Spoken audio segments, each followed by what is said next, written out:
Guys इस question को देखिएगा, मैं पहले इसको थोड़ा जूम कर देता हूँ क्योंकि क्वेश्चन अच्छा है।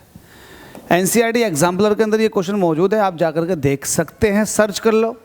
अगर आप डाउटफुल है इस क्वेश्चन में और सर्च करते हुए यहाँ आए हो और आपका डाउट क्लियर हो जाता है तो चैनल को 10 लोगों के साथ सब्सक्राइब करवाना।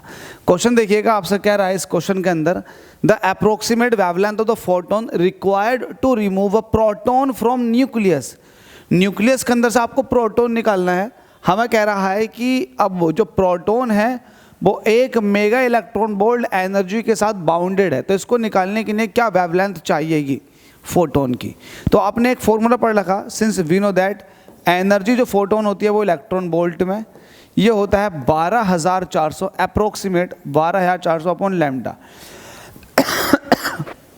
यहाँ पर लैम्डा एंगस्ट्रॉम में निकालना है आपको, ठीक है। तो यहाँ पर मैं ले लेता हूँ, ठीक है। आपको इलेक्ट्रॉन हमसे कह रहा कि फोटोन की जो एनर्जी है वो इलेक्ट्रॉन वोल्ट में दे रखी है। देखो कैसे आपसे कह रखा कि 1 मेगा इलेक्ट्रॉन वोल्ट है, ठीक है। 1 मेगा इलेक्ट्रॉन वोल्ट जो है ये फोटोन की एनर्जी नहीं है, सॉरी फॉर दैट, ये बाउंडेड एनर्जी है। तो एक तरह से इतनी एनर्जी प्रोड्यूस करने के लिए फोटोन को अपनी वेवलेंथ क्या रखनी होगी, ये है हमारा सेंस। तो ठीक है, यहाँ पर आपको लैम्डा निकालना है एंगस्ट्रॉम में, वैल्यू कितनी आ जाएगी, ये 12400 ऐसे ही रहने दो। एनर्जी ऑफ फोटोन जो आपको अब चाहिएगी वो किसके इक्विवेलेंट रखना, जो बाउंडेड एनर्जी है उसके, क्योंकि आपको इतनी एनर्जी का फोटोन चाहिए तभी तो ये भाई न्यूक्लियस से बाहर निकाल पाएगा इस प्रोटॉन को। तो जाहिर सी बात है आपको कितनी एनर्जी लेनी है, 1 मेगा इलेक्ट्रॉन वोल्ट। अच्छा, मेगा का मतलब होता है 10⁶। अब ये एनर्जी आ चुकी है इलेक्ट्रॉन वोल्ट में, ठीक है। मेगा इलेक्ट्रॉन वोल्ट का मतलब ये होता है कि 10⁶ इलेक्ट्रॉन वोल्ट, मेगा का मतलब 10⁶ होता है, ठीक है। अब आपके पास यहाँ पर जो लैम्डा निकल कर आएगा ये एंगस्ट्रॉम में निकल कर आएगा, किसमें, एंगस्ट्रॉम में।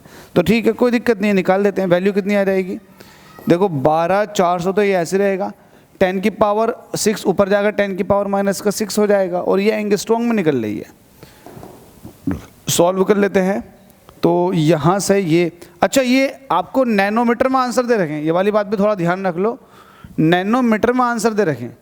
तो आपको क्या करना, आप नैनोमीटर में आंसर निकालना। नैनोमीटर में आंसर कैसे निकालोगे, नैनोमीटर में आंसर निकाल देंगे, देखो बड़े आसान से, क्योंकि 12400 दिए है आपके पास, 10⁻⁻6 है। अच्छा, एक एंगस्ट्रॉम कितने मीटर के बराबर होता है, आप कहोगे 10⁻⁻10 मीटर के। मैं कहूँगा कि अब आपको 10⁻⁻10 मीटर के बराबर होता, एक एंगस्ट्रॉम 10⁻⁻10 मीटर के। अब ये मीटर में आ चुका, लेकिन आपको नैनोमीटर में कन्वर्ट करना, तो 10⁻⁹ से डिवाइड कर दो, 10⁻⁹ से डिवाइड कर दो, अब ये नैनोमीटर में आ जाएगा। आप ये भी कह सकते हैं कि एक 10⁻⁻1 छोड़ दो तब भी नैनोमीटर में आ जाता, तो बात सही रहती, वो भी सही रहती, ये भी सही है, ठीक है। इसको सोल्व कर लेते हैं और आंसर पा लेते हैं। लैम्डा ये कितना आ जाएगा, अब देखो कहीं ना कहीं 10⁻⁻1 बचेगा, 10⁻⁻7 था, 6 था, तो 10⁻⁻7 हो जाएगा। तो 12400 इंटू 10⁻⁻7, इसको सोल्व कर लो। सॉल्व करोगे, अब ये नैनोमीटर में आ चुका, तो कैसे सॉल्व करेंगे, देखो अगर मैं पॉइंट को यहाँ को लेकर आऊँ तो 1 2 3 4 प्लेस आ जाएगा 1.24 होने में, 4 प्लेस। अगर 4 प्लेस ये खिसक चुका है तो पावर कितनी बचेगी, 10⁻⁻3, क्योंकि 4 प्लेस तो ख़त्म कर चुके हो आप।